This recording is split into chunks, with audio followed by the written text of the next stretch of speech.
Good morning.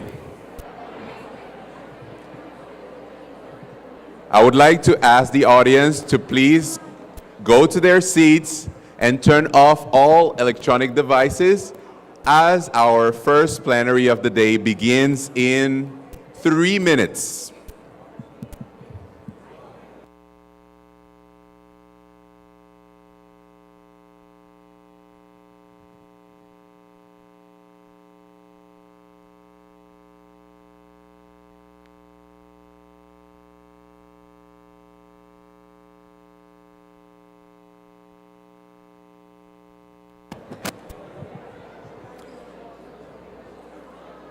Excuse me, one of our audience member has lost a telephone, a Samsung A30. If anyone found a black Samsung, please bring it to one of our ushers. Thank you.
We still have a lot of empty seats on this side, so please come forward and occupy all the seats. Please take away any belongings that you have so everyone can occupy all the seats. We have a full house today, so we cannot leave any seat unoccupied. Thank you.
I would also like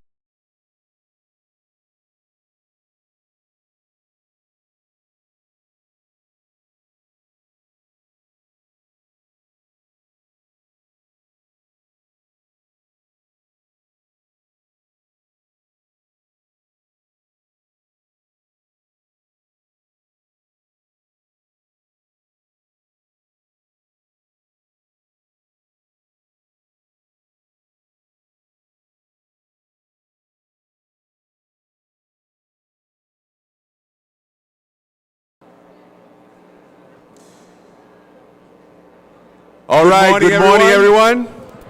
Can I feel the energy in the room? Good morning, everyone. So ladies and gentlemen, friends, good morning and welcome to day 3, the main day of our annual conference for teachers of English 2024, a yearly event that has been part of the Dominico tradition since the late 1950s. We are immensely delighted to welcome you to this year's conference entitled ELT, Connecting Communities, Cultures, and Classrooms. We hope that you have enjoyed our first round of concurrent sessions this morning, and we hope that it was of great help for your professional development. It is such a delight to see so many beautiful people from so many different places, with such different backgrounds, different dreams, but with one thing in common: our love for teaching and our love for learning. That's two things. Let us celebrate learning together. We hope that many of you were able to attend last Wednesday's pre-conference, which was delivered virtually, and our opening ceremony, which took place yesterday. Such an event would not have been possible if it wasn't for the contribution of our collaborators. The U.S. Embassy in Santo Domingo, who have been working alongside the ICDA throughout the years. We would also like to mention our premium sponsors, National Geographic Learning, Antillean Services along with Pearson, and Jinso Labs. We would also like to acknowledge the contribution of Edumas, along with Oxford University Press, IPSEC Publishing, and Majestic. Throughout the day, we're going to have some raffle for you, so please keep posted on social media. Start taking pictures and uploading them. I know some of you have already seen some of the goodies that we have in store for you. To better serve the community, the ICDA collaborates hand in hand with different public and private entities that work for the betterment of the education in the Dominican Republic, whose representatives are here present today. We have WAST, Isfodosu, Minerd, MESIT, Fe y Alegría, Inafocam, CCDA, and Dream Project. A round of applause for all those contributors to our conference.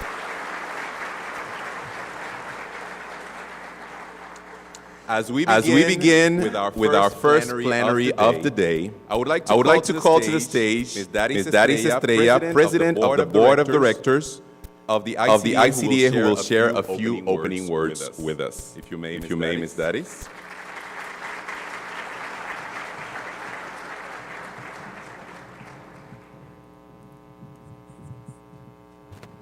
Much shorter. Good morning, everyone. How are you? Are you kidding? Is that all I get? How are you guys? That's much better.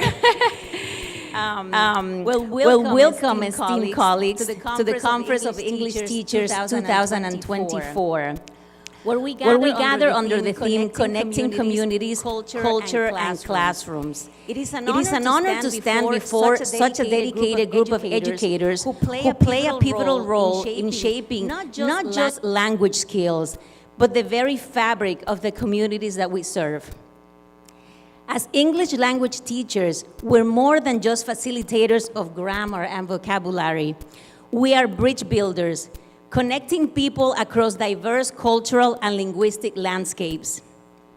The work we do transcends the classroom, fostering understanding, empathy, and collaboration in a world that is increasingly interconnected, yet often very divided.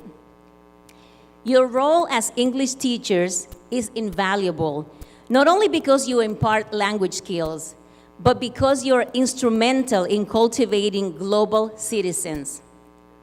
Every lesson you teach is an opportunity to open minds to new perspectives, to break down barriers, and to encourage students to see the world through a more inclusive lens. In a time when cultural misunderstandings can lead to conflict, your work is essential in promoting peace and mutual respect. You empower students to communicate effectively across borders, and in doing so, you are sowing the seeds of a more connected and compassionate world. The theme of this conference, Connecting Communities, Culture, and Classrooms, perfectly encapsulates the impact of your work.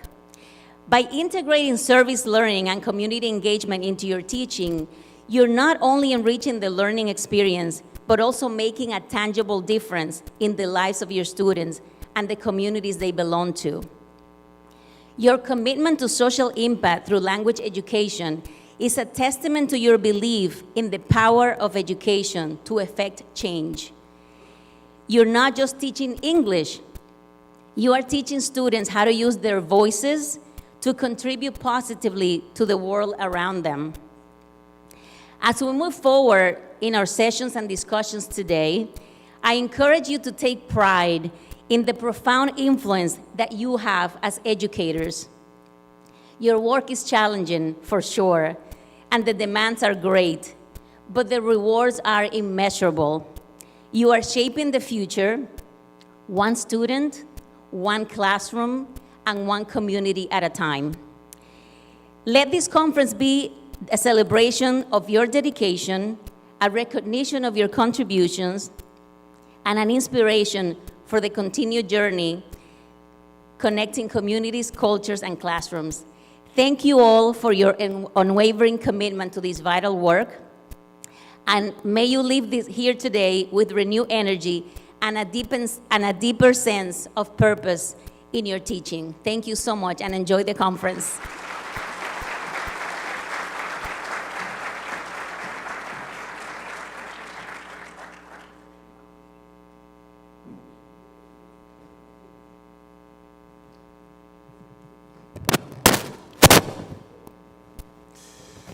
Thank you very much, Daris Estrella, President of the Board of Directors of the ICDA, for those kind words. Now, the time has come to initiate with our first plenary of the day, of day 3 of our conference. I would like to introduce Ms. Mary Scholl from National Geographic Learning Academic Consultant for Latin America, and our opening speaker of the day. A little bit about Mary Scholl. Mary Scholl deeply values presence, learning, empathy, creativity, and curiosity, and is the founder and fellow of the Institute for Collaborative Learning in Costa Rica.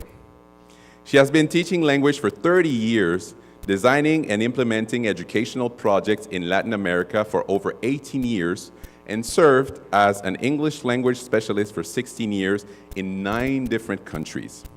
A teacher trainer and trainer of trainers, Mary is also certified practitioner and facilitator at the Center for Holding Space and holds a certification in teaching mindfulness meditation from Greater Good Science Center and the Awareness Training Institute at the University of California at Berkeley.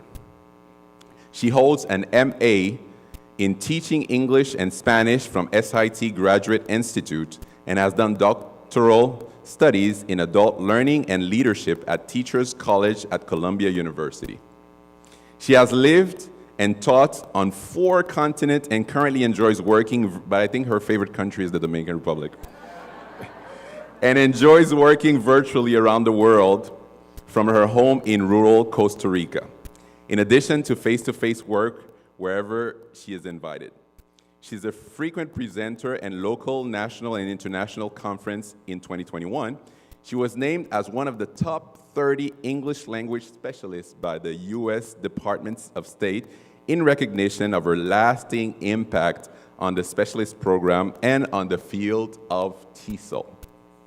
With her presentation entitled Engage, Educate, Empower the essence of service learning, I give you our very own Mary Scholl.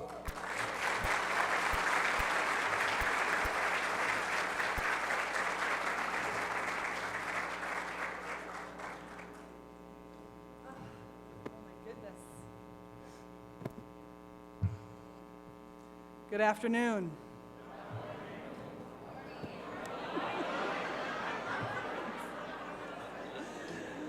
Just checking. Although it is the afternoon in another part of the world. And I have to say, I just came from that part of the world. I got in last night. I was just in Amman, Jordan. Hence the new abaya. I was working with teachers over there. It was beautiful. And it was a long trip. I left at the hotel at 6:30 in the morning on the 7th of August, and I got here last night around 8:30. If I yawn during this presentation, it is not personal. I'm not bored with you. But I am a little sleepy, and I'm also outrageously excited to be here with you. Let's just take a minute and look around the room. Just look around the room. Look at everybody who's here. It's amazing. How many of you are here for the very first time? First time. Well, oh my gosh, look at you. Welcome.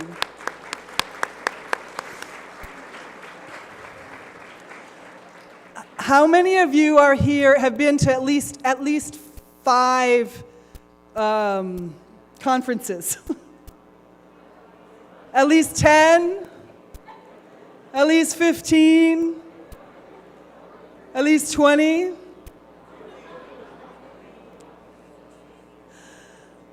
I have to say, I'm also very grateful. I want to thank the Dominico so much for this invitation. I love coming back here, and if whoever's listening, this is my favorite third country. Yes, absolutely. I feel like it's coming home. I've been blessed to do quite a bit of work here over the years and to meet people over the years. And I'm just now realizing that my very first conference here was 20 years ago, in 2004. So I remember, but it wasn't here, right? I think it was at the Dominico, and then we had another day over in Santiago. 20 years ago, right? We've all changed a little bit, haven't we? We've all grown. Before I get into my session, which I'm really excited about, I also want to thank National Geographic for the invitation, because it is a true honor and blessing to be able to work with them. And I love their materials. This is not a session to promote their materials, but I love their materials. So thank you to them. I wanted you to look around, because what we have here is incredibly special. It's not every country where 1,100 teachers get to come together. In fact, I don't know of any country that I've worked in where 1,100 teachers get together. And so this opportunity is very special. And the other thing I was thinking about that's very special about this opportunity that I want you to understand about your world, because I'm not from the Dominican Republic, but I get the opportunity to come back, is how many of you at this conference have seen people that you haven't seen in a long time? Right? Woo! Right? How many of you have seen some people you don't want to... No, don't answer that. No. Wrong question. This conference is a chance for us to grow together as leaders, as educational leaders, and it is unique, and it is incredibly important on so many levels. So I want to thank all of you for coming. right? If we could thank each one individually, that would be amazing. But please know, yeah.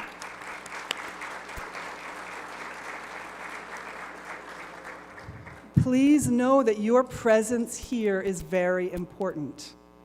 Even in this ocean of 1,100 people, every single individual is important.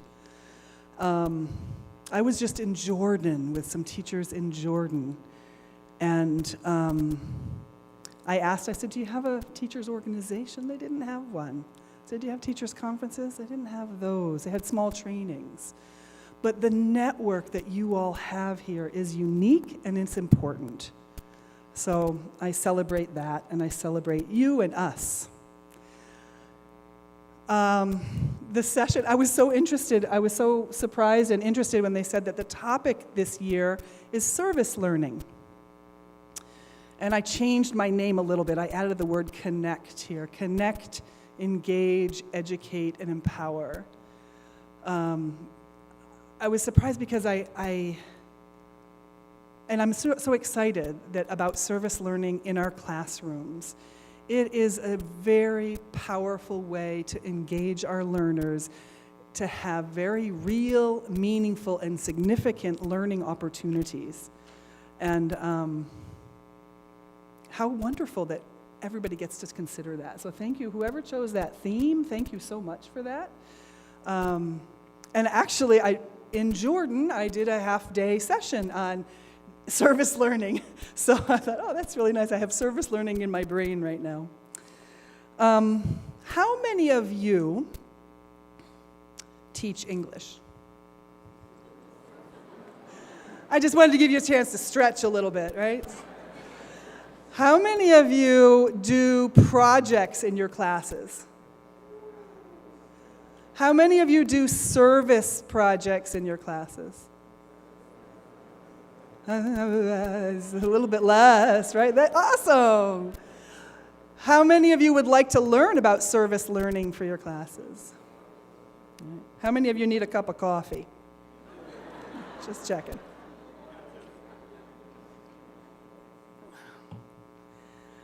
I'm imagining right now, 20 years from now, maybe I'll be here, maybe not, who knows? I'm imagining 20 years from now, everybody raising their hand, having all students in our classes know that we're always going to incorporate service learning in some way, shape, or form. Wouldn't that be amazing? Wouldn't it be amazing if everybody always had as one of their chips, one of the pieces of their life, to always be of service for some period of their lives? And what if that came through our English language learning? Maybe 10 years from now. Can we do it in 5? Let's see. How many of you feel like you really understand service learning? You know what it is, you know how to do it. Oh, this is even better. So this is hopefully going to be, I hope at the end of this session, you'll feel like you have a good sense of what service learning is and how to do it.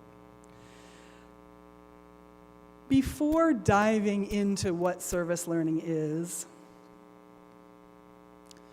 I want to spend some time together on the foundation of sort of the mindset and the heart set that we need to incorporate service learning into our work. Oh, not that. Huh. Maybe we started at the end. Let's see. Interesting. Can somebody help with the slides? That'd be great. So I want to talk about what's happening inside, what needs to happen inside of our heads and our bodies and our hearts in order for service learning to happen. And it starts out, I think, with altruism, compassion, and kindness. So when I say altruism, how many of you know the word altruism? I don't know, how do you say that in Spanish? I love it. All right, thank you. So the idea of altruism, where I am acting to promote somebody else's well-being, right? It's a compassionate act. Oh, magic, right? Oh. How many of you feel like in your English classrooms you are altruistic? Are you altruistic in your work? Right? Yeah? I think so. The answer is yes. Your answer is yes. Why? Because we're working to promote the lights? Turn these off? Oh, so you can see better? Is that possible? I don't know. Awesome. So, in teaching English, we are altruistic in the sense that we are working for our students to, we don't just learn English to learn English. Why do we learn English? Why do we teach English? For life, right? For our lives to get better, right? We're contributing to our students' lives. We're altruistic. That's part of what we do, right? And altruism, to me, is an act that comes from compassion. And you all know, I always talk about compassion and empathy, so I've done that a lot here. So the people who are new, your first time, you haven't seen that, but people who have listened to me before know I'm always talking about mindfulness and empathy and compassion. But this idea of compassion is when I have empathy for someone and I want to act to contribute to their well-being, right? To lessen the suffering that someone else has. That's compassion. It's the action that's involved. And the resulting feeling from that is kindness. Is kindness. And so when I think about service learning, what I'm thinking about is how can my students develop this sense of altruism, compassion, and kindness? I want to see that in my students. Do you see that in your students right now? Do you feel like your students are compassionate? Yes. How about, yes, my students are super compassionate. Oh, interesting. My students are kind of compassionate. My students are not compassionate. Oh, that's interesting. Interesting, okay. But that's what service learning is going to help us do. It's going to help us develop compassion. How about kindness? Do you feel like your students are kind? How many have kind? Your students are kind? Sometimes. I'd like to know more about that sometimes. All right. Is that better? Thank you for asking. I so appreciate it. I so appreciate it. Especially in this room of lots of people, right? Sometimes we don't think we can ask for what's going to help us have a better learning experience. By asking, you're taking care of your own learning experience as well as that of others. So thank you so much. All right. I want to take a minute to just think, and I'm sorry, my presentation has passed through different hands and programs, and so I apologize that it's a little, the formatting is a little funky. I appreciate your kindness with me. I want to take a little bit of time to think together. I have 3 questions. What are some compassionate and kind things that others have done for you? What are some compassionate and kind things that you have done for others? And then how do we cultivate this in ourselves and our schools, ourselves and our students? All right? So I want to take just a couple minutes to think, just 1 minute to think, and then I'm going to actually ask you to talk, because remember I usually do that.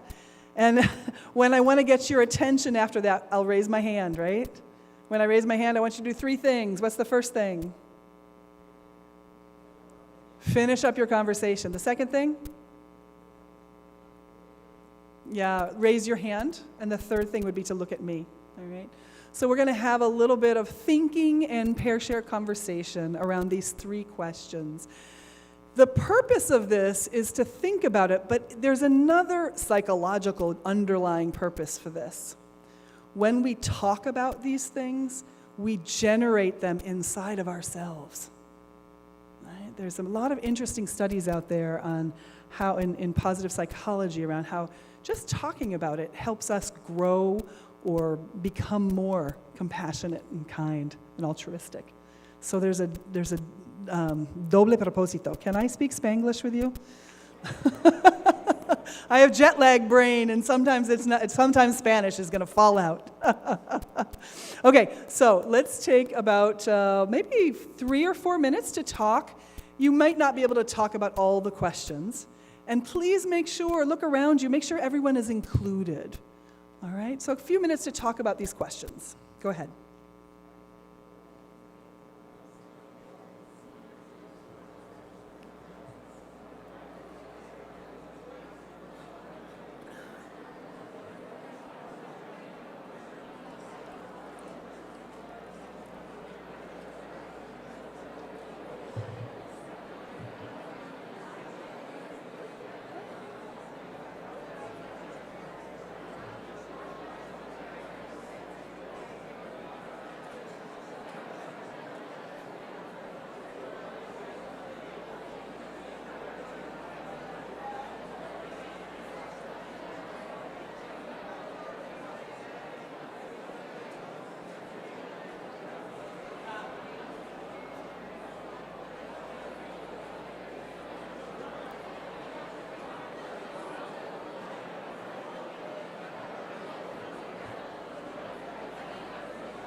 An hour.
Thank you. Thank you. Thank you.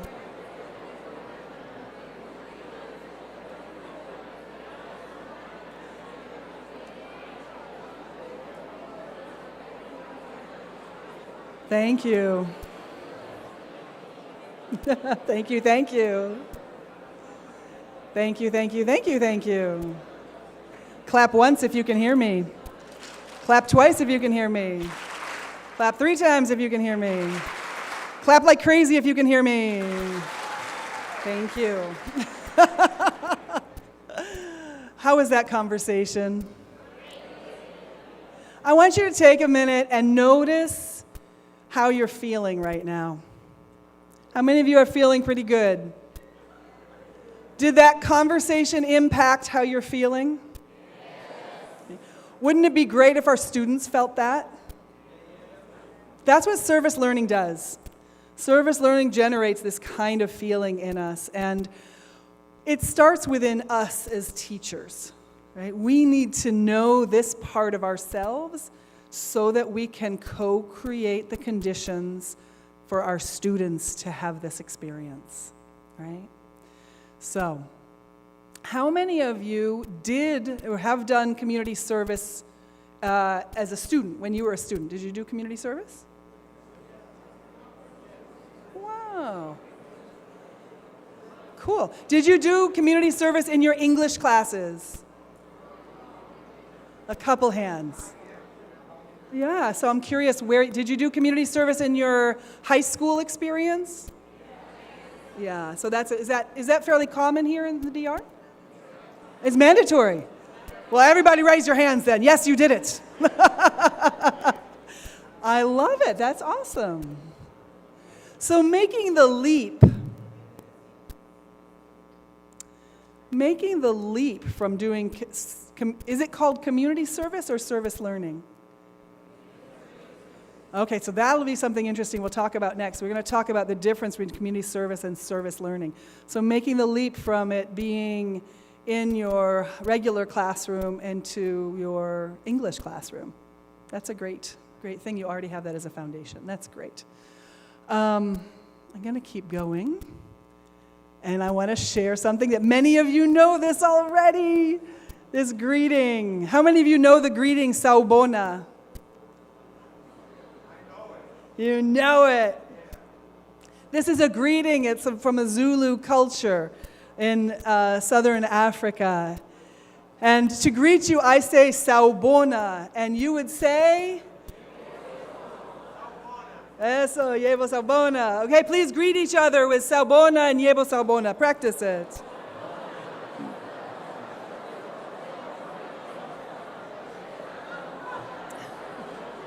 I teach it everywhere I go.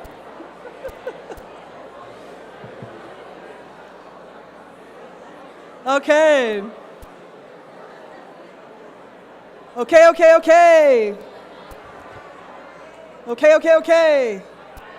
All right. If I say okay, you say all right. And I say all right, you say? Okay. I learned that from a teacher here in the Dominican Republic. Besaida. And I'm going to tell you the truth. I'm not going to lie to you. The first time I saw this, when some of the teacher said, okay, and the student said, I didn't like it. I was like, that feels weird, yuck. I love it now. I love it. I've changed. Look at us. We're 1,000 people. And I can say, okay. And we got each other's attention. That's awesome. So thank you, Besaida. Appreciate that. I think she's not teaching here in the Dominican Republic anymore. But I learned it from her. So, with Sawubona and Yebo Sawubona, how did it feel to greet each other that way? Good? Did it feel a little weird? Anybody feel a little weird? Yeah. Why? It's a little different, right? Do you know what it means? Some people do, some people don't. But now everybody's going to know. Are you ready to know? Yes. Before I tell you, I want to tell you that to me, learning Sawubona, which I learned it from Roger Ramirez. How many of you had Roger as a trainer? Thank you, Roger. Many years ago, he found it for a training we were doing where we were learning greetings from different countries. And he shared it as his greeting from the Zulu culture in southern Africa. And once we learned what it meant, and then I did more research on it, I was like, this is the essence of so much of what we do in the classroom, that I've turned it into a verb. Please sawubona your students. I don't think they use it as a verb, but I'm using it as a verb in this adaptation here. Sawubona means we see you. We see you. And the we see you. I see you. And yebo sawubona means I see you too. We see you too.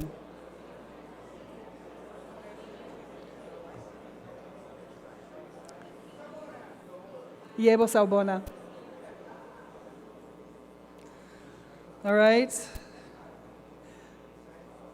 This is the essence of our work as teachers, and it is the essence of our work in service learning. We have to learn to see each other. We have to learn to see our students. We have to learn to see the people that we are connecting with and serving. And what I love about sawubona is when I say it, it's I see you, but the we is not just, so this is me, I'm Mary Scholl, nice to meet you. But in this context, I am not just Mary Scholl. Right? I am the result, I am the composite of my community, of my ancestors, of my family. So when I say to you sawubona, it's not just Mary saying sawubona, I see you in this particular, in the quote that you cannot see now, but that's okay. I'm going to read it to you because I came prepared with my cell phone. Orland Bishop works with youth at risk in Los Angeles. He does community service and service learning. And he has a beautiful video online if you want to Google it. It's really worth it. I've watched that video probably 100 times, just soaking in the essence of what sawubona is. Seeing is a dialogue. It establishes you as a witness to some phenomena that can also be a witness to your own presence. When two human beings meet in this gesture of sawubona, the acknowledgement is we see each other and we affirm the reality that seeing has empowered us to investigate our mutual potential for life. That's a lot of words. But let's just say, in this moment, if I greet you with sawubona, I'm saying your life and my life in this moment are connected. And we have mutual potential. My freedom is connected to your freedom. Right? And I love the question he asks, I have in white text here. How do I need to be in this moment so that you are free? What can I do? How can we explore that together for this moment? Not the next maybe 5-10 hours, but in this moment, how can we both be free? It's not something, freedom is not something, doesn't come from something or to achieve something. It's a way of being present with each other. The reason sawubona is so important is that it's the first step in service learning. Service learning is not saying, oh, pobrecito, no tiene agua, le voy a dar agua. Poor thing. It's not pity. Service learning is saying my freedom is connected to your freedom. My well-being is connected to your well-being. And therefore, let's do a project together. That is service learning. We're going to explore that a little bit more, but the first thing I have to do is see you. And I have to allow myself to be seen. Right? So, sawubona. Oh, I feel that from you all. I feel the DR love. Saubona leads me into something else I wanted to share with you, that when I was thinking about this plenary, I thought about this article that I read 25, 30 years ago? Well, a long time ago. 1999. How many years ago was that? You do the math. Yesterday, thank you. So in 1999, I read this article right when it came out. Rachel Naomi Remen is a doctor from the United States, and she's still alive. She's 86 years old, I think. She has Crohn's disease. She's had it all her life. She's also been a doctor all her life. And I read her book, The Kitchen Table Wisdom and My Grandfather's Blessings, early on, and I loved them. And to be honest with you, they informed my teaching. They're not about English language teaching. They're like, do you know the books Chicken Soup for the Soul? You know those books? Well, these books they're books of short stories that are really easy to read, that have deep messages in them. And so I felt like they were kind of like Chicken Soup for the Soul. But there are many messages in her books that help me become who I am today. So if I'm Sauboning you, there's a piece of Rachel Naomi. She doesn't know me, I don't know her, but there's a piece of her in me. You know, she has been a teacher for me. And when I read her article on helping, fixing, or serving, I was blown away. And I spent a lot of time reading it. It's a 2-page document. I spent a lot of time reading and rereading it and thinking about it. And now people who have worked with me, you know I often say, how can I serve your learning today? Right? How many of you have heard me say that? How can I serve your learning today? And I think of teaching as serving. So when I say we are altruistic, it is. We're serving learning. Right? We're serving students who are learning. And I want to talk a little bit about how Rachel Naomi Remen defines the difference between helping, fixing, and serving. Right.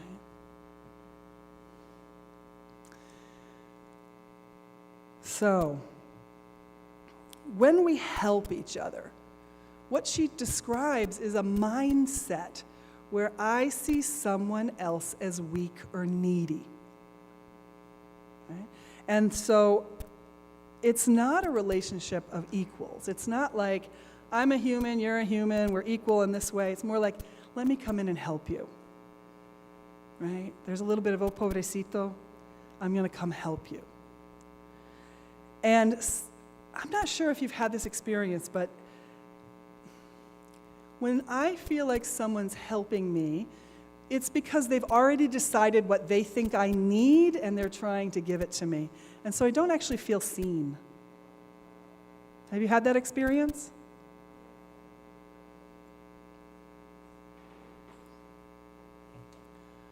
Helping, it's not that it's bad, because we need help, we all need help, but there is the mindset does not see the other person as an empowered, whole human being. Right? In what Rachel Naomi Remen puts out in her ideas in this paper. When we fix something, we see them as broken. And so we work from a place of, I'm going to fix you. I have the right answer. Let me give you my right answer, and then everything will be all better and all good, ready to go. That also is not the healthiest relationship for us to have. It makes me higher than you. Let me fix you. I'm going to fix your teaching. I'm going to make you the perfect teacher.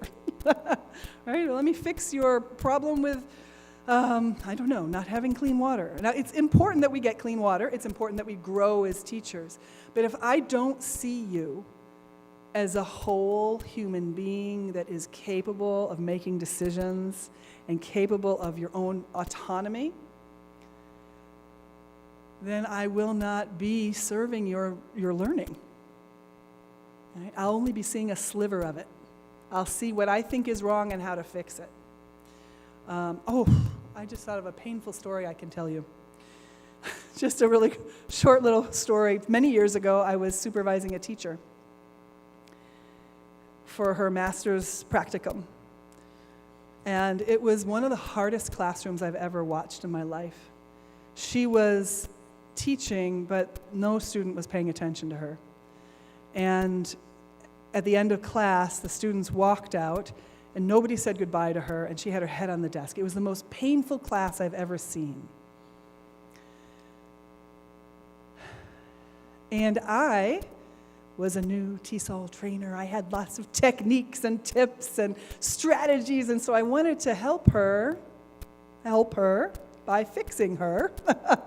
And I wanted her to learn all these techniques and ways of connecting with students. And I was working from that perspective with her for about 4 weeks. And it wasn't working. Because I had my right answers. And they were good answers, but they weren't answer. It wasn't coming from a place of really seeing this teacher. And after about 4 weeks, she looked at me, she goes, "You so don't understand me." Ouch. Right? And I said, "Oh, I'm sorry. Tell me more." And she said, "All you've been doing is telling me what to do and how to fix it. You don't know anything about me, and you do not know why I'm here. You don't know what I'm struggling with, and I don't feel like I can tell you that either." Oh, okay. Thank you. Right? After listening to that, I said, "Okay," and I offered the invitation, and she ended up telling me she was struggling with her identity as a teacher. She didn't know if she wanted to be a teacher. She didn't feel like she could teach. And until she could tell me that, she couldn't work on techniques. Until I saw her as a whole human being, as opposed to a human being that was a teacher that was needing fixing. When I saw her as a teacher needing fixing, she shut down. Right? How many of you like to be fixed? It doesn't feel good. But it's a perspective that we are used to. But when we serve, we don't see people as broken. We see them as whole. We honor their autonomy. And when I was able to listen to her and hear what she was really struggling with, we could talk about it. And after we talked about it, and I had to, what I call, eat a lot of humble pie, because I wasn't being a very effective trainer in that moment. Then, when she felt seen, when I could saubona her, then we could work on techniques. Right? Then I could begin to serve. So the challenge in service learning here that I want to put out there, and I think having this perspective that I am serving you, that the people that we are working with to create better conditions in our lives are already whole people. They don't need pity. They don't need fixing. What they need is accompaniment. They might need resources. They might need just empathy. I don't know. But to come to service learning from this perspective that we are serving, and in that service, I am also growing and learning. Service learning is not just for the people whose lives we're doing these projects around. It is for all of us to learn and grow. And so that's the power. And if you Google Helping, Fixing, Serving, and Rachel Naomi, you can read what she wrote so many years ago. But it's something that has really stuck with me over the years. And I thought of it when I was thinking about service learning with all of us. Fixing and helping can be draining. It's tiring. Serving is rejuvenating because I also learn. When I shifted that mindset with my teacher, I also started learning. And I didn't get as tired because I was trying to fix her and change her. When I started listening to her and working with her and serving her learning, I had a lot of energy. Right? So, something to think about when we're thinking about service learning. And finally, the last quote from her I want to share with you is, "Fixing and helping create a distance between people. We cannot serve at a distance. We can only serve that which we are profoundly connected." And so, leading into connection, I would like to invite you to do a little meditation with me. Would you like to do a meditation? Would you be willing to try a meditation with me? This is a meditation that helps me get connected. All right?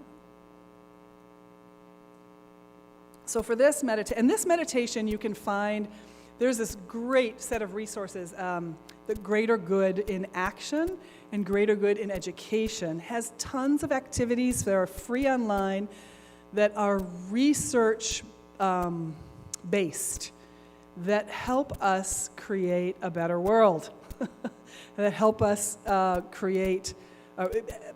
grow in our pro-social skills. And so I highly recommend checking out that website. And this actually comes off of that website.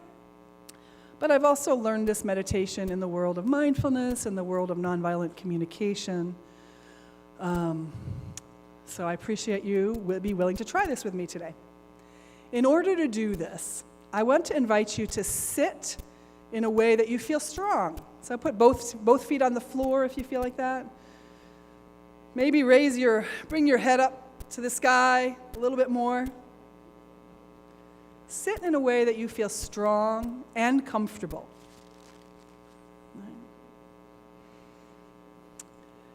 And relax your face, relax your body. Sometimes to relax, I need to wiggle a little bit before I relax. So if you want to wiggle a little bit, wiggle and relax, wiggle and relax.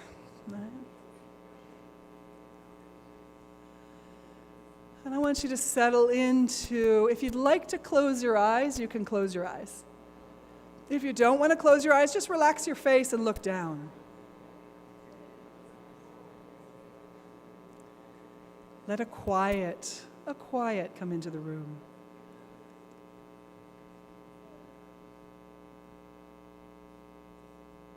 A quiet coming into the room. Please don't talk to the people next to you. Let's see if we can be alone together in this. This meditation is going to last about 5 minutes. You don't have to do it. I will never know. But it's an interesting one to try. So I want to start out just noticing your breath. When you breathe in, you notice you're breathing in. And when you breathe out, notice you're breathing out. Amazing. Breathing in, I know I'm breathing in. I'm breathing out, I know I'm breathing out.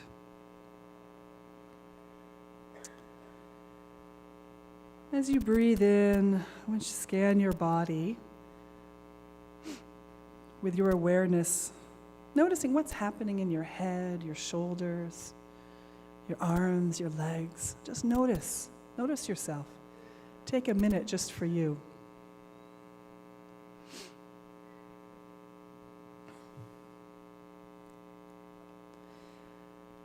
And I want to invite you now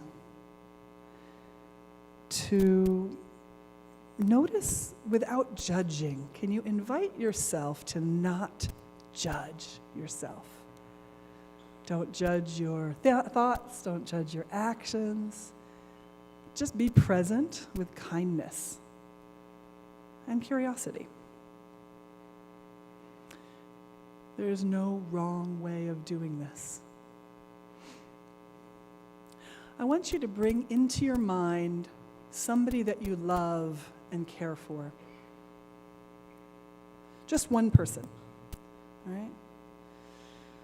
And I want you to hold that person in your mind as if they were right next to you or right in front of you. Right? Somebody that you'd like to think about. I'm going to say some phrases, and I want you to silently think those phrases as well. This person I like and love. This person has a body and a mind just like me. This person has feelings, emotions, and thoughts just like me. This person has, at some point in their life, been sad, disappointed, angry, hurt, or confused, just like me. This person has experienced moments of peace, joy, and happiness, just like me. This person wishes to have fulfilling relationships, good relationships, just like me. This person wishes to be healthy and loved, just like me. So take a minute and just notice your mind, your body, your feelings. And now I want you to choose a new person. Choose a person that you might involve in service learning. Maybe somebody you don't know who's in need. Right? Choose somebody in need from your community and hold that person in your mind. Imagine they're right next to you. This person has a body, a mind, just like me. This person has feelings, emotions, and thoughts, just like me. This person, at some point in their life, has been sad, disappointed, angry, hurt, or confused, just like me. This person in their life has experienced physical and emotional pain and suffering, just like me. This person has experienced peace and joy and happiness, just like me. This person wishes to be healthy and loved, just like me. Take a minute and notice how you're feeling. How is it to hold this person in your awareness? Can you send this person good wishes? May they be well, may they be happy, may they be healthy. And now let's shift back to our breathing, noticing what's happening inside of you.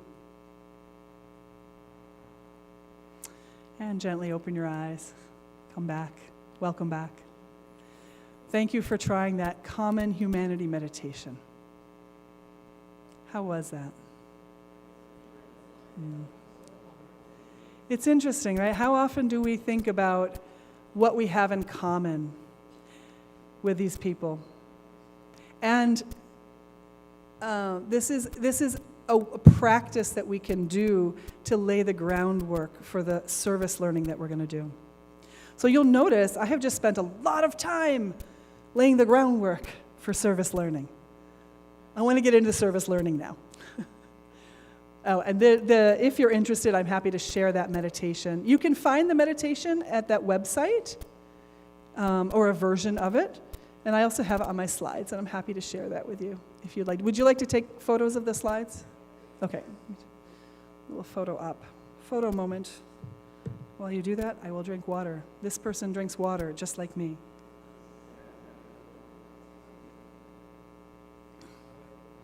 Thank you. Oh, I love water. Okay, next one. The person you don't know. It's similar, but slightly different.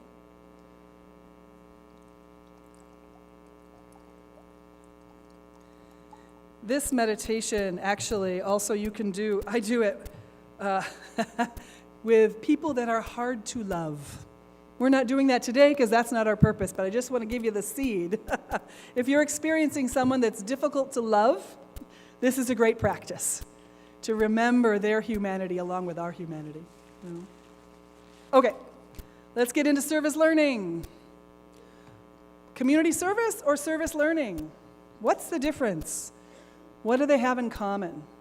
If you look at these pictures, which one is community service, which one is service learning?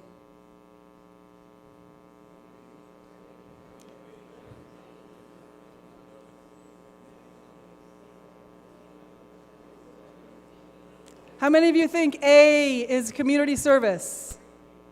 How many think A is service learning? B, community service. B, service learning. C, community service. C, service learning. Okay, it's a trick question, I'm sorry. You can't tell. You could, but I'm guessing what you were thinking is you see people reflecting and sitting in a circle, and so maybe they're reflecting, so maybe that's part of service learning. But it's just by looking at it, we can't tell. There's a number of things they have in common. What's the same in the middle there is that we are all acting for the well-being of somebody. But the intentions are quite different, right? So with community service, we're doing volunteer work to help people, right? And the purpose is really, the main focus is to just benefit the community. Right? That's community service, and that's probably what you did in high school, is that right? Maybe, I don't know, do they add reflection? Okay. So, but basically, community service activities, and the learning is, the educational component is there, but it's not the emphasis, right? So they may or may not learn something related to the curriculum, but they're going to do something good and learn something. But it's not necessarily linked to our curriculum, right? So we've got examples of volunteering at the soup kitchen, organizing clothing drives. You could do those same activities, though, with service learning. But the thing with service learning that's different is that it's actually a teaching strategy. Please change your lesson plans. Sorry, even more things to do in English class, right? But it's a teaching strategy. Along with project-based learning, service learning is something we actually plan in our classrooms, and whatever the project is, links with our goals and objectives, right? The focus of service learning is both on the actual project you're doing and on your students' learning, that you're paying attention to your students' learning. And it's being done within an educational framework. So it's not just a nice project. Let's say we're teaching about food. We're going to do a service learning project. We're going to ask the students to design a project, to find out something in their community related to food that they can work on. And then they do the project, and then they reflect on the project, and language learning is linked into that. So there's a big emphasis on reflection and their learning, right?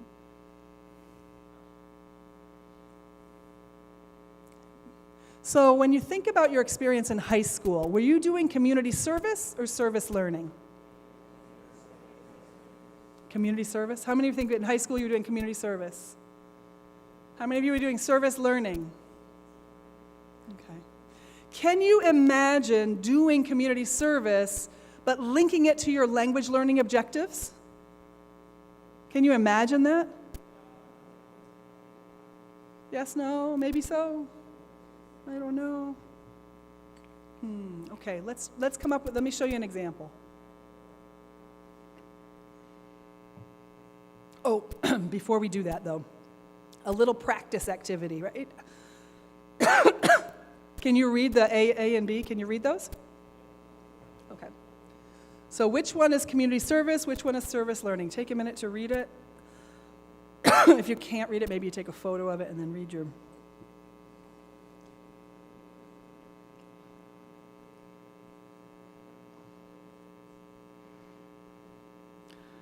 So example A, volunteers from a local high school offer after-school tutoring. The primary goal is to help those younger students. B, high school students enrolled in an education course tutor elementary students as part of their curriculum. They study child development theories, prepare lessons, reflect on their experiences through journals. Which one is community service? Which one is service learning? Yeah, it's pretty obvious, right? Yeah, pretty exciting too, right? They're both good. There is nothing wrong with A. Please don't get me wrong. And please understand that what we as educators can do is B. If we're doing B, that's even better. B is for better. Maybe not in the next slide, though. Let's see. One more example.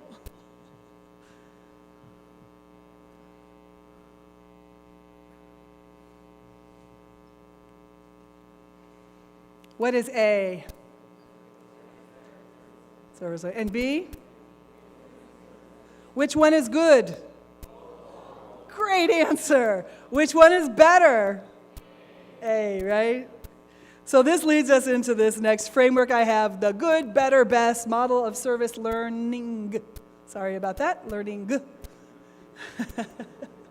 And I got these ideas from Rochelle Keogh, who is also an English special language teaching specialist. And I love this model, this idea of good, better, best. So let's look at this. We know they're both good. And we know they both have benefits. Before we get into that, though, which of those benefits do you think your students need right now?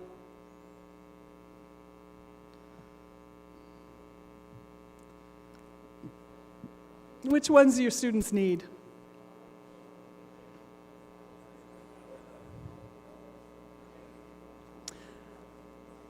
How many of you think your students need the power to change lives? They need that. How many of you think your students need practical skills? How many think your students need a better understanding of social issues? How many of your students need to develop their collaborative problem-solving skills? How many of you think your students need to have a feeling of satisfaction and making a difference? Do they need that feeling? How many of you think your students need an increased awareness of their self? How about building self-confidence? Do our students need that? Yeah, lots for that one, right? How about learning the value of volunteerism and service? How about building English language skills? Yeah, everybody, right? Everybody. And let's see, what are the other ones I can't see on this one? Interesting. Developing feelings of gratitude. That is super powerful, you guys. Gratitude is a superpower. Experiencing compassion and kindness. And developing social network skills. Do we need them all? Yeah. Some of them are more important right now for you based on your context, but yeah, they're all useful. We have a framework. When you're teaching receptive skills, what framework do you use? When you're teaching listening and reading, you use pre, during, post? Yeah? No? Frameworks? Do you use a framework? When you're teaching speaking, do you have a framework you use?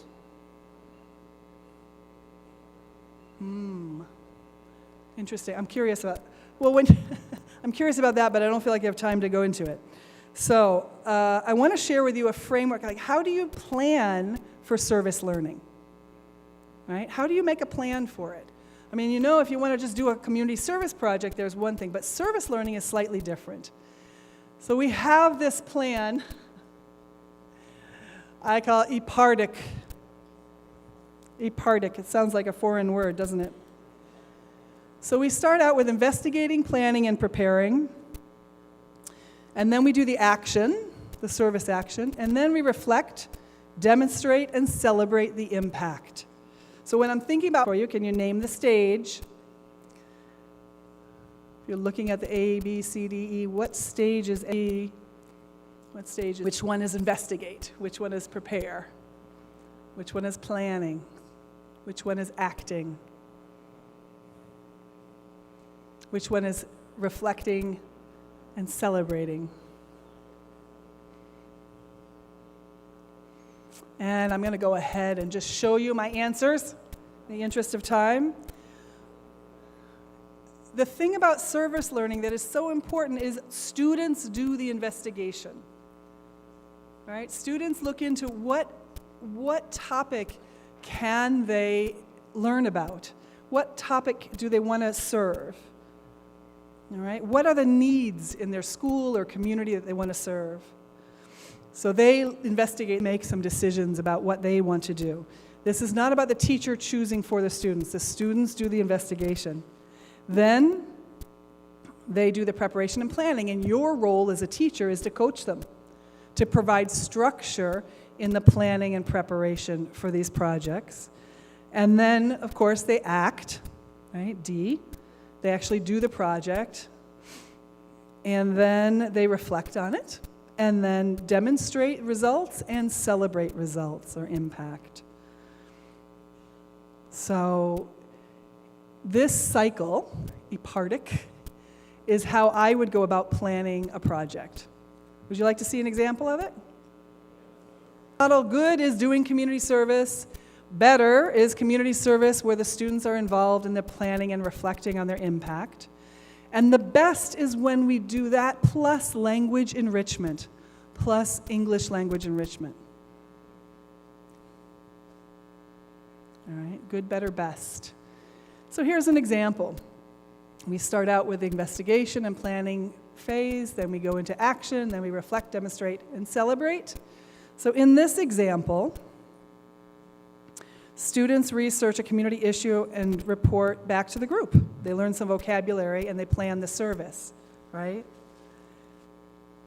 So in terms of language learning, they could be giving oral presentations. You could have students in groups investigating different topics and then come back and giving a presentation, journal writing. They could create a vocabulary log specific to their topic, or create a video, practice dialogues, role plays. In that first stage, it's a project-based task or a task-based work that the students are doing their own investigation. The second phase, where they're actually, all right, they're interacting with whoever they're interacting with for their project. They might be learning from their community partners. They may or may, if they're using English, if they're doing a project where they're teaching English to children or creating something in English, then they'll have that. If it's a project that is not English-based, then they could keep a vocabulary log or a reflection log in English and document the service. And then finally, the last stage here, reflect, demonstrate, and celebrate impact. Right? They can be journal writing, they can give presentations, create a video or something for social media. They could be writing thank you notes in English. Right? English can be part of the whole project. So here's an example. This is an English class in Mexico. Now, these examples I'm going to share with you are from the Access program around the world. So a little shout out here to the RELO and to Access. We've had Access here in the Dominican Republic in the past, and I know that it will be able to. How many of you, do you have any of you taught in Access? Any of you Access students? Okay. So one part of Access is to do these service learning projects, right? And so what they did is they worked in groups to decide how they wanted to plan their recycling project, right? They researched the topic, they decided they wanted to set up recycling containers, and they worked with the science teachers to get it set up.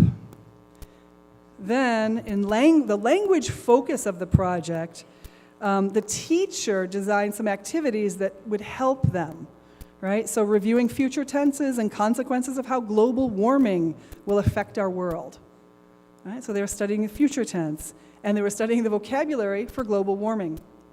And then students identified the problems of the future and gave possible solutions, and they designed posters using the new vocabulary for recycling. One fairly contained example of something they did in their school. Of course, they did their reflection and sharing. So that's one example. I would like to very quickly, let's see how much time we have, yep. In the next 5 minutes, I want to give you at least 10 more examples of projects you could do and projects that are being done around the world. All right? For yourself, what are 3 activities you might incorporate in your classes? What are 3 things that your students could be doing as part of your English class? 3 areas that they could do research. You have at least 1, 2, 3? You have some ideas in your mind? What are some areas? Let's hear some shout outs. What are some areas your students could be working in for service learning? Yeah. Educating people in the community, absolutely. Somebody else, thank you. Another one.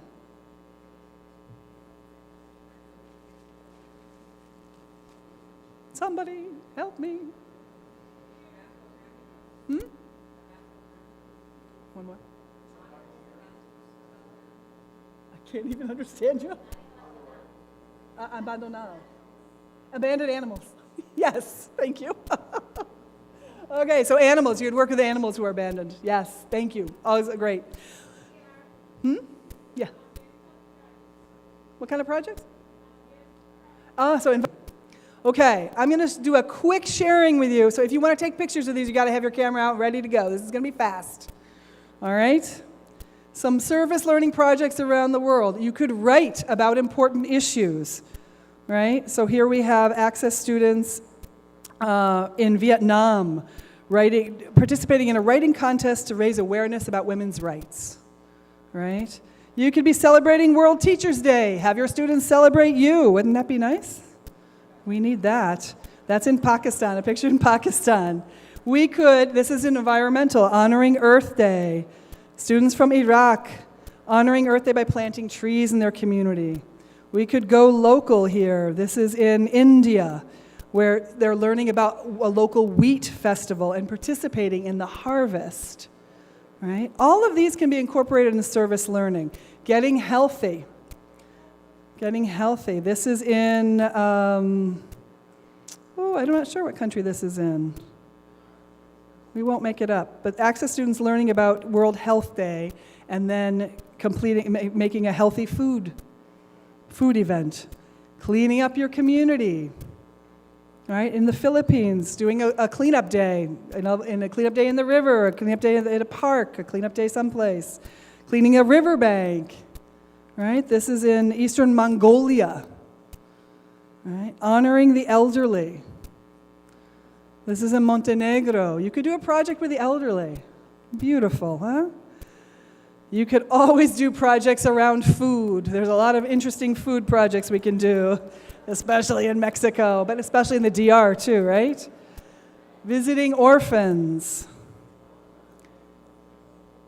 Creating libraries in Lebanon. Teaching younger children in Pakistan. Creating board games in the Philippines. Creating clubs in Nepal. Creating art in Palestine and also in Jordan, where I just was. Collecting clothing and toys for children in need, as in Colombia. Collecting food. Serving the elders again. Doing good deeds. Oh, that should be doing good deeds, not good deeds. So doing any kind of good deed in Panama. Calling others to action, right? We can get other people to get involved. So when you think about your students, can they participate in activities to raise awareness about important issues? Can your students participate in teaching others? Absolutely. Can your students participate in directly addressing community problems? Can your students participate in caring for the environment? Yeah, so these categories are incredibly important. And you can do it in your English classes. That's the great news. The last great resource I want to give to you is ysa.org, Youth Service America. If you want to get some support in thinking about how to do service projects, they have a lot of free resources on this website. And I've been following them for years. I think they're outrageously useful. So, when we started about an hour plus ago, we started with connecting, engaging, educating, and empowering. And I'm hoping that what I've offered you are ways to lay the foundation for service learning so that you connect first. And then you have a framework for how to engage, educate, and empower your students. I would like to open well, first of all, just to check in. How many of you all now know the difference between community service and service learning? Awesome. That's my self-assessment. That's my formative assessment. And how many of you all envision your students doing service learning in your classrooms? Yeah. How much time do you need to start implementing this? Can you start it tomorrow? Can you start it next month? Awesome. I'll be back next month to check. Okay, so do we have some time for Q&A? Yeah?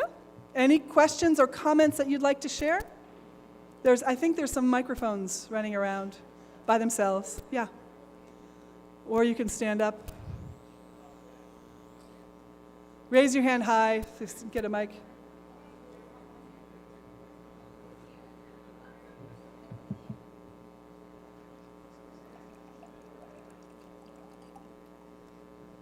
Hello. Hello. Everybody. I am a new teacher. I've only been teaching for about 4 months. And all I can say is that teaching is a privilege. Teaching is a privilege. Thank you so much. And welcome to the world of teaching. Congratulations. So happy you're with us. Learning, which is very important for this talk. Thank you for that. Paolo Freire, Pedagogy of the Press, absolutely will give us a lot of support in how we think about and plan for service learning. And I think Paolo would have agreed with me that we are connected with people. It's about service. It's not about looking down on people. It's about shared humanity and lifting people up. Yeah. So yeah, more than a question about something that was mentioned specifically on the presentation, I want to run an idea through you, if I may, because I was thinking about a way to apply service learning in my own circumstances. I work with Domenico, but with the as a part of our implementation of the English immersion program. Mm-hmm. Part of it's a fast-paced environment, a lot of content, a very limited time. Yeah. And I was thinking, I don't know if you'd agree this might be a way to implement service learning, is to have a system of rolling in presentations, because due to the limited amount of time, due to the nature of our students, mostly working professionals, we don't really have a lot of time to do community outreach in the traditional way, going down to communities. So what I was thinking is communication and information are very important ways to serve our communities, and these students are part of the community themselves, right? Yeah. So it would be interesting to see different groups. Sorry if you didn't hear me before. I now notice I should have been closer to the microphone. Now, it would be interesting to see students engaging other members of the student body in a rotating system. 1 week, one group presents to the others relevant information, maybe call them to action, maybe present learning strategies for English, learning strategies for other areas of presenting.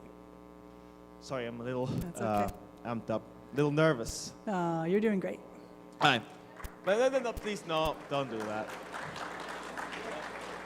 Anyway, possibly presenting social issues that other members of the learning community may be unaware of.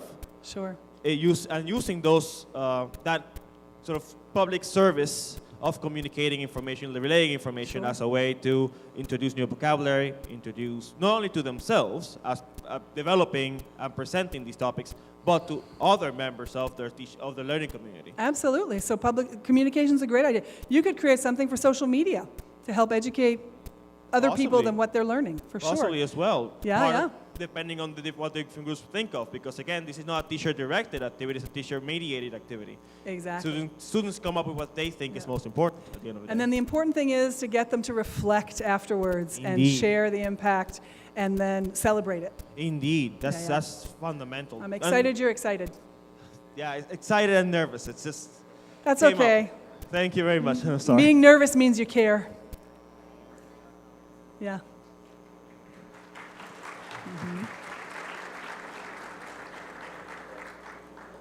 Well, I'm going to be very brief. Just to serve your community and your students, where you only need two things. Number one, to be willing to do it, and another one, to have the preparation to do it. So at my school, what I just did, I identified 25 students who I realized they're really good in English, and then I made an English class, and those students are in charge of cooperating with the students' learning. So what I just do when I see any student who are not acquiring or learning what that person need to learn, so one of those students go and giving like feedbacks and strategy and techniques and help him to learn. Sometimes students feel more comfortable with another student. Actually, That's what I absolutely. just do. Peer-to-peer learning and peer-to-peer leadership. Yeah. and- Absolutely. Identify students that will take a leadership role and choose them and Exactly. nurture them. Sure. That's great. Thank you so much. Yeah. That's awesome. Thank you all so much for a beautiful morning. Enjoy the conference. We are so lucky to be here. Thank you, Domenico, and thank you, National Geographic.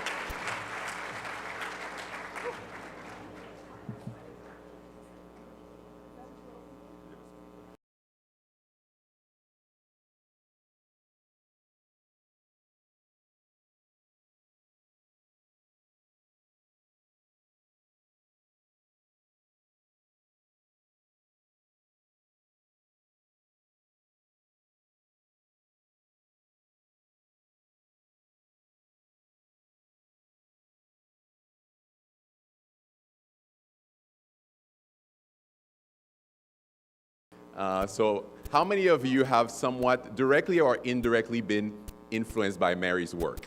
I'm one of them. So all those people are people that were affected somehow by the work that you've done. And as a token of our appreciation to Mary Scholl, we have a little something, a little gift as an act of recognition for you. So I would like Kelvin to please come to the stage.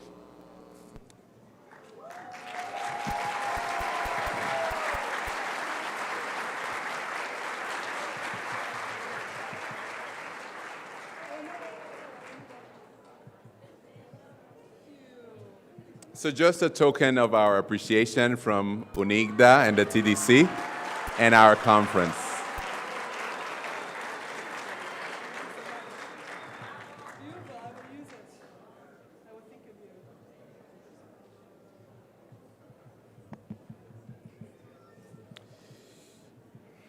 All right. So, ladies and gentlemen, times change. And as times change, the way we learn inevitably changes as well, which also means that the way we teach has to change. Technological advancements have reached new heights, and we would like to share with you some of those most modern tools, and I'm talking about artificial intelligence. These are tools that we've used to improve not only our students' learning, but also our teaching. To help me give you a preview of all the possibilities that artificial intelligence can bring in the class and outside of the class, it is my pleasure to call my friends from Jinso Lab, who's going to show you a little demonstration on how artificial intelligence has been working, has been implemented in the Domenico, and also how what's the future, what it's going to feel like to use artificial intelligence. Now, I remember the first time we talked about this, there was a teacher, I remember perfectly who it was. The teacher said, well, I hope you know that artificial intelligence is not going to replace our teachers. It's important to keep that in mind because it's a tool. Even though it's a wonderful tool, I personally have been marveled by all the things we can do with it, but it's still a tool. The most important resource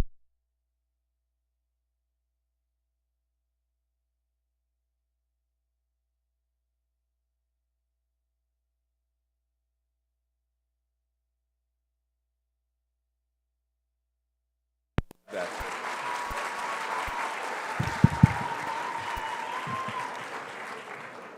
So please join me to the stage. This is Jay Lee from Jinso Lab. Thank you so much. Thank you, Robert. Can you all hear me? Is this working good? Okay, very good. First time in the Dominican Republic, and 2 impressions. Number 1, it's hot. I don't know if you guys are seeing, I've been sweating all day. This is bananas. Number 2, out of any country I've been to in the world, you guys have the most swagger out of anyone that I've ever seen. This is bananas. So good. I texted my Dominican friend in the US, wow, there's so much Riz here. It's out of this world. Okay, well, thank you all so much for being here. My name is Jay Legopalan, co-founder, CEO of Jinso Labs. A little bit about my background. I studied artificial intelligence at Harvard University. I've been building educational technology products for about 10 years now and following the AI space for a while. For a long time, there was this extremely elusive goal, which was to build an AI that can talk, that can speak English, Spanish. It was impossible. Like 5 years ago, no one could do it. Until about 2020. Did anybody follow the GPT-3 launch in 2020? Okay, we have some folks who are aware. That was the very first time we built an AI that could talk. Slower, thank you. That was the first time that we built an AI that could talk, and one of the clear dreams was language immersion. So raise your hand if providing immersive practice has been a problem for your students. Immersive practice with native English speakers. Of course, we all know that to develop fluency, you need that immersive practice with native speakers. It was just super difficult, right? Impossible to provide at scale until now. Until today, we can use artificial intelligence to give every student an access to a personalized AI English tutor 24/7. And so what I want to do here is if we could pull up the WhatsApp, please. I would love to pull up a demo and show you guys what it's about. Excellent. That's perfect. That's perfect. Thank you. Okay, so you guys can see here, this is my personal WhatsApp. You can see my friends. But you can see here the Jinso artificial intelligence chatbot. And so I am going to speak to WhatsApp. Good morning. Please do not break for this demo in front of 1,000 people. And so I could send a voice note in WhatsApp to Jinso Labs. And for your students who don't have access to a native English speaker, the voice is being routed through the API and uses AI to generate a response. Today, we will talk about your favorite neighborhood in Buenos Aires and discuss some activities and places to eat. Are you ready? Yes, Jinso. I have been to Buenos Aires a couple times, and I'm very ready. And so you could send a voice note. I don't know if you guys caught that. The voice went through the API, generated a response, and then also translate that response back in voice. That's great to hear. Buenos Aires is such a vibrant city. Can you tell me what your favorite neighborhood in Buenos Aires is? Okay, so a little bit of context I want to provide here. Why is it talking about Buenos Aires? The reason it's talking about Buenos Aires is because the Jinso chatbot is 100% guided by teachers. And so this is for a lesson where they wanted the student to get some practice traveling to new places, right, and building their itinerary for Buenos Aires. And so it's following the content that the teacher designed. We want to thank our partners here at Dominico for being visionary leaders, not just in the Dominican Republic, not just in Latin America, but in the world. Some of the first time this technology has been deployed at mass scale. So please, round of applause for Mr. Robert Valsen and our partners here.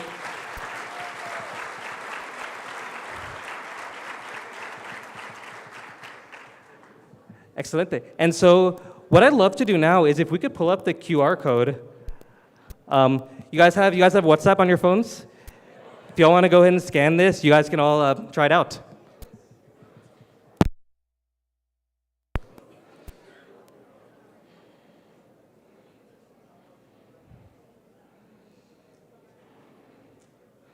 The QR code's on a different laptop. I believe one of them has it. Yep. Okay, so go ahead and scan this in your camera.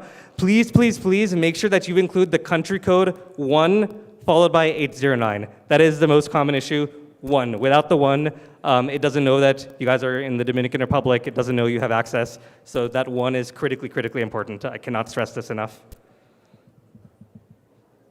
So, Jay, I have a few questions. Once the teachers download the AI on their phone, what kind of questions can they ask, or what kind of interaction can they expect to have with the artificial intelligence? Yeah, great question. Thank you so much. So what we saw here was a conversation to build a drill on the Buenos Aires, but what the AI can do is it can correct students' English, it can provide feedback for improvement, and it can also do open conversation. So those are sort of the three different modes that we offer on Jinso.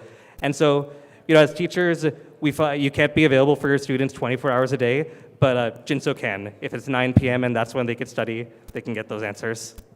Should we just send voice notes, or are there other ways to interact with the artificial intelligence? Great question. So what we demoed here is voice. You can speak to Jinso in voice or text as well. So everybody, please download the bot, interact with it, say whatever you want to it, and then test the answers.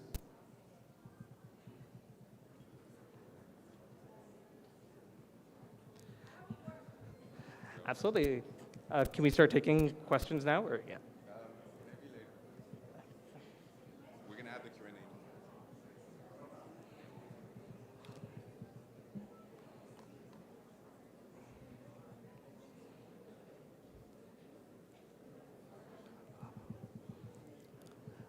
Yeah, I think we can probably take her question, unless there's anything else. Maybe we can call one or two people to come. That sounds great.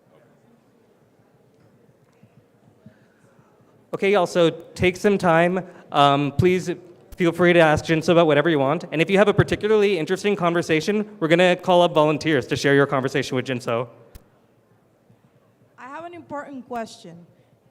Taking into consideration that I teach young people at the university. What if any of my students fall in love with this artificial intelligence? How can we work with it? Did you say fall in love? Do you imagine one of my students falling in love with the, yes? No, absolutely. So what can we do in that case? It's a great question. It's a great question. No, and I really appreciate you bringing this up because Jinso is 100% designed for an educational setting, right? So it won't be allowed to talk about anything that's inappropriate for an educational setting, anything that's falling in love, anything illegal, anything that's kind of troubling, and even things like if a student says they're being bullied, right? It'll flag that. It'll flag the teacher, letting them know, hey, this student is being bullied. You should look into it. So the answer is because Jinso is designed for an educational setting, we monitor that kind of situation. Great question. Thank you. So I'd like to call maybe one person that had an interesting interaction with the bot to come here and share that interaction. Anyone? All right. Well, we already have one. Now, just so you know, you'll have the whole day and probably a couple of weeks. Yep, 2 weeks. You have 2 weeks to freely use the artificial intelligence, all right? It's a gift from Jinso Lab and the Dominican Conference to you guys.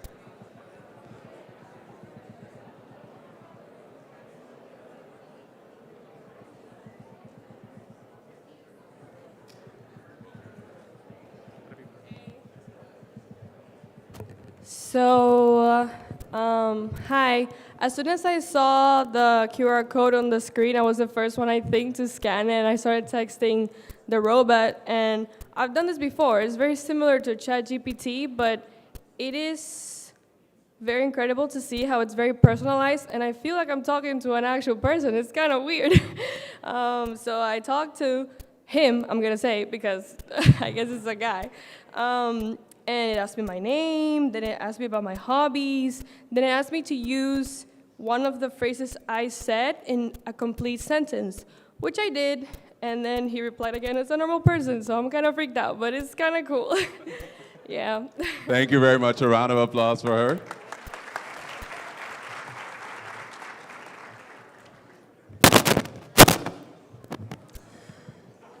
So I want to thank Jay Lee for this presentation. Later on at 2:50, we're going to have a little afternoon break session at the Filigrina Terrace on the 5th floor outside, where you're going to have the opportunity to know a little bit more about the artificial intelligence, about how to use it in the class. So put that in your little calendar at 2:50. So once again, thank you, Jinso Labs, for this awesome presentation and all the amazing things that can be done with artificial intelligence. Who's hungry?